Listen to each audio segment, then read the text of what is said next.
So unfortunately, we have a bit of a problem with the camper.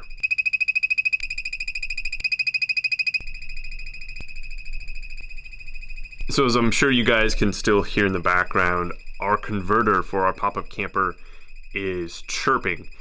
And unfortunately, I think that means it's on the way out. Let me show you some of the things I've checked out just to rule out like fuses and all that fun stuff. So I'll show you what's wrong with it.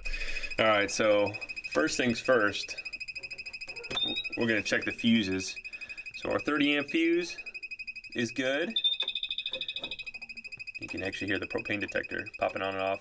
And then our 15 amp fuses for all of our 12 volt systems, those are all good as well. And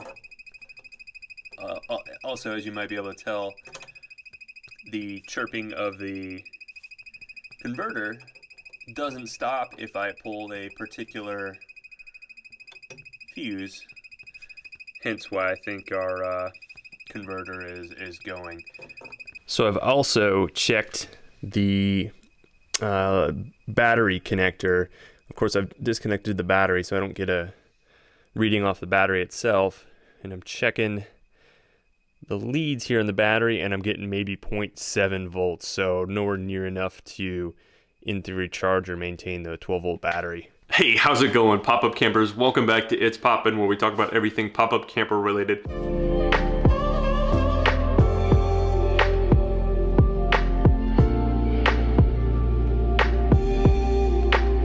So as you may have surmised, our pop-up camper electrical converter it just seems like it's probably done for. It's probably on its last legs and it's not working properly.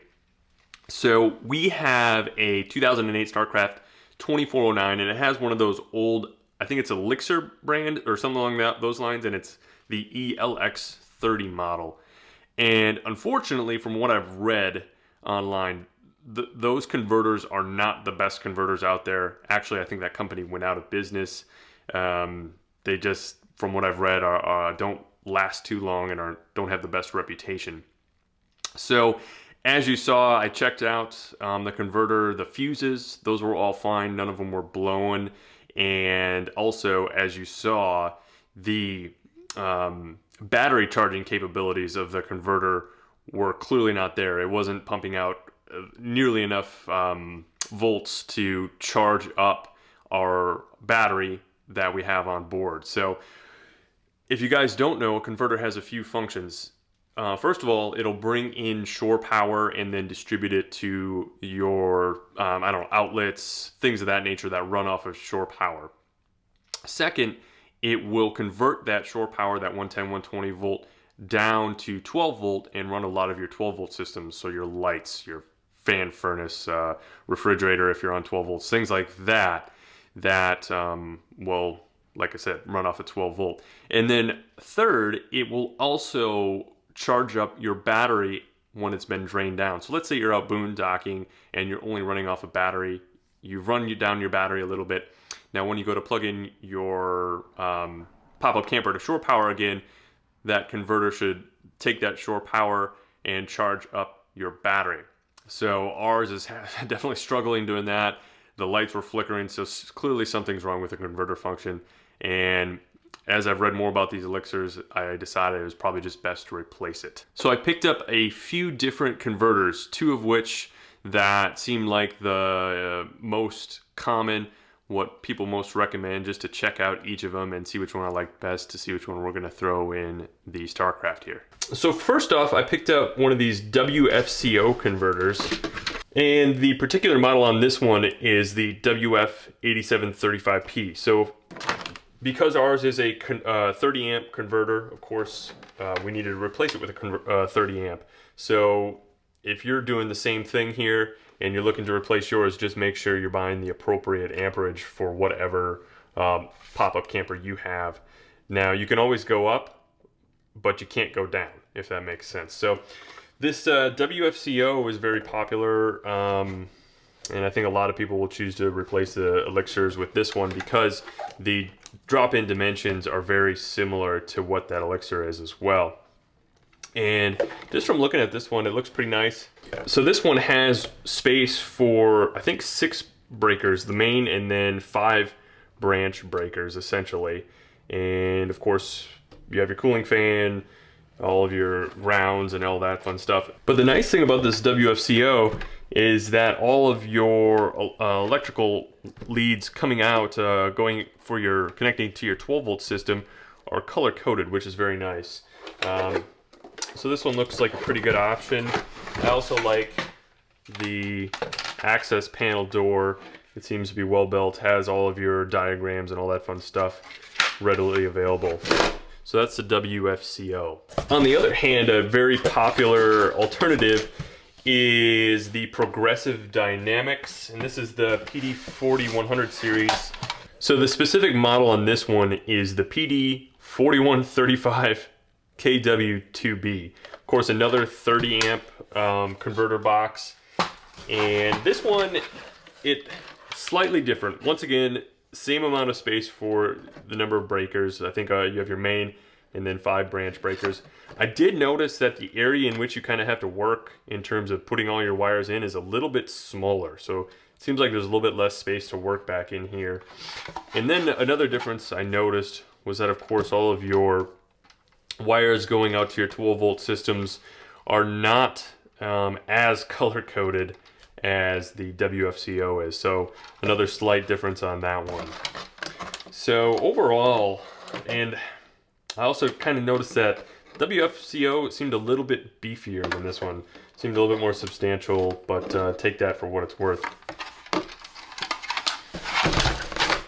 So as far as both of these two converters are concerned, both of them have a 2-year warranty. Both of them provide a 3-stage charging and maintenance mode for your battery, which is nice.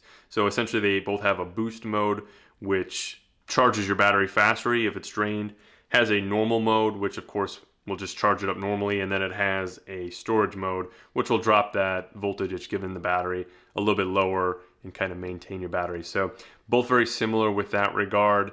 However, I will say that the WFCO is cheaper than the Progressive Dynamics. I picked up the WFCO for about $30 to $35 less than the Progressive Dynamics. Now, one of the complaints I read online about the WFCO is that people weren't able to get their converter, their WFCO converter, into that boost mode where it's charging at about 14.4 volts above and beyond what a normal, charge would be at. And I thought this was interesting. And so I was reading in the manual provided by WFCO, and it actually reads, although the converter is outputting 14.4 volts DC, you will not be able to read that on a voltmeter due to the voltage current relationship.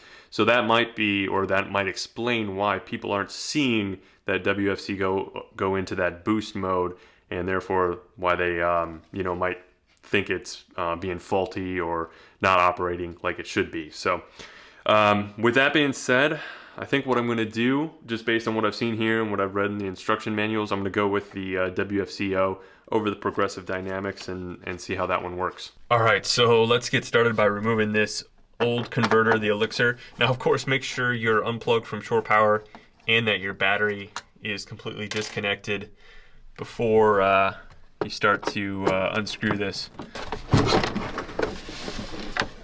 All right, so we have an access panel, if I can find my right screwdriver, right up top here. We'll pop that off, and it's probably just going to be a giant bird's nest in there. Yep, so we'll try and get some of those pulled out and figure out what goes where. I'm also going to take out this front panel that holds in the breakers.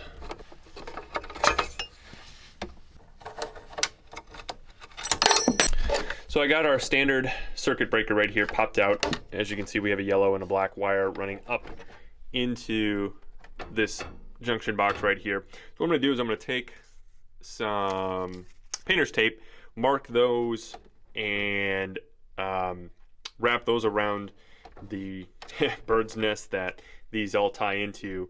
So I'm going to try and use some of this masking tape or painter's tape to mark where each of these goes as I go along. So now that I've gotten a few of those wires cleared out of there, we can actually kind of see what we're working with. Of course, we have our grounds going to the ground bar, neutrals going to that neutral AC bar, and then of course our hot wires intermixed in there. So what I'm going to do actually is take a photo, and that way of course I have where everything goes when we go to wire in the new converter. All right, so we've got our 30 amp that comes in, all disconnected, labeled. And if you have the same setup, just so you know, it's these two tabs, one on the top, one on the bottom, to pop out of the hole coming in the back of your converter. Okay, so we've got everything out of here now. Of course, the only two wires that are in here are for powering up the converter itself. Now we just got to move on to the back here, and I'm going to do the same exact thing. I'm going to take some photos and make sure I know where everything goes, and then of course disconnect it, and then this whole converter will be free and clear.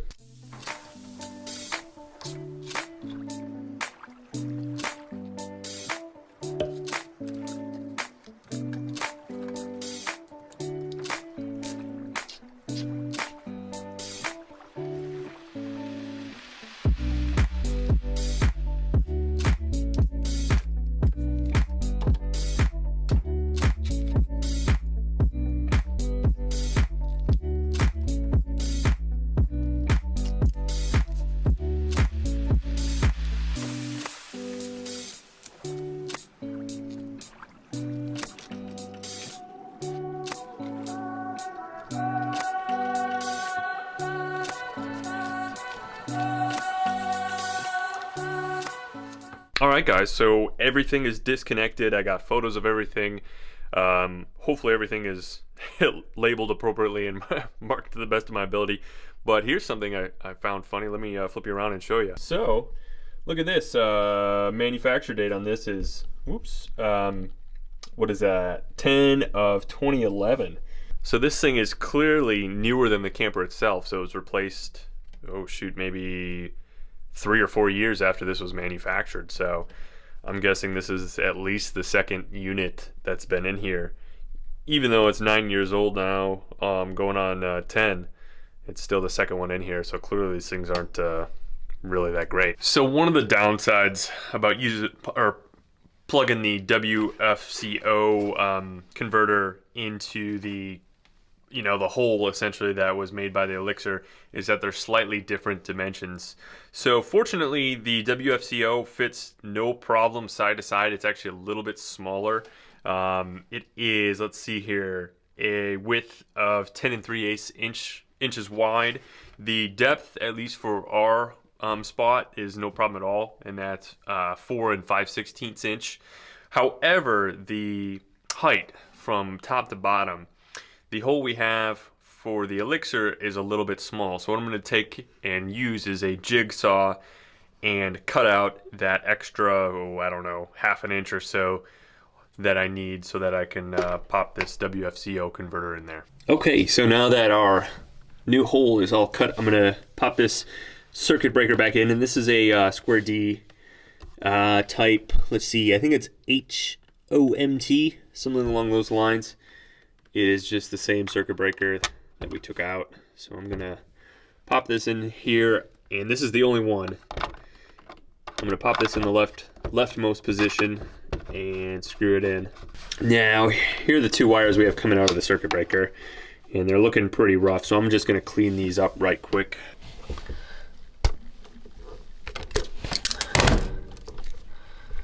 All right, let's go ahead and pop out, I think 3 of these, so pop the big one out and maybe 2 smaller ones.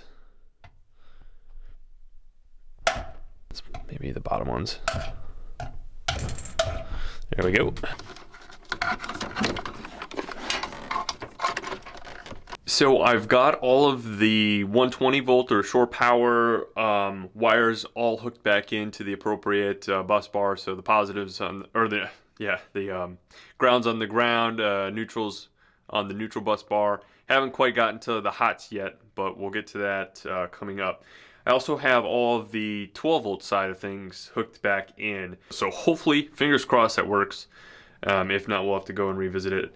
Now I also had 2 leftover 12 volt leads coming out of the converter, and I'm guessing that's because the new converter, the WFCO, can handle a few more circuits and things like that. So I think 2 of them are going to go unused. So now that that's all done up, I've been reading through the instruction manual for installation, and it calls for another bus bar to be installed behind where the converter is going to go. So what I did is I stole one of the bus bars off the old Elixir converter, and I'm gonna screw that in behind where this new one's going to go. It's kind of weird that this converter box didn't come with a bus bar, kind of like the Elixir did, and it was right on the back, but I guess that's just the way it is. Alright guys, I've got everything hooked back up to the appropriate spot. It definitely helped to, once again, mark all those. I'm going to throw the fuses back in. So we got a 30 amp where F6 is, and I think that's for the battery. And then we have the 315 amps for, I'm trying to think what we all use for colors. I know we had brown. I'm going off the top of my head, otherwise I'm going to have to go back and look. We did not have gray. We definitely have blue. And then we also have yellow. I think the other unused one was green, so pretty sure that's how it should be. So I guess the moment of truth, let's go plug this back into shore power and flip on our breakers and see how we did. Okay, shore power is on, and let's go ahead and do it. Wow, that was anticlimactic. So that's a 15 amp breaker and the 20 for the air conditioner. All right, nothing popped. I didn't see anything spark, so that's good. Okay, let's check the lights here. Ho ho! We got some lights. So obviously they're 12 volts working now. I've got these extra lights that are plugged into the outlets. So those are working well. Let's see here. Oh yeah. All right. I'll see what else we can test. Let's grab the air conditioner plug here. Plug that in. We'll just do a brief test. Yeah. And as you can see now, this our oh shoot, what do you call it? Our voltage meter, and then our USB plugs and such. They were flickering and not even turning on before. Now we have a nice solid 13.6 volts. All right, let's test out our leads to our battery here. And what are we getting here? Is this on? Make sure that's on there. 13.68. All right. Okay, next up, let's check out the furnace. Yeah. All right, guys, so best as I can tell, all of our 12 volt systems are working, including our 120 volts, so the air conditioner, outlets, all that fun stuff.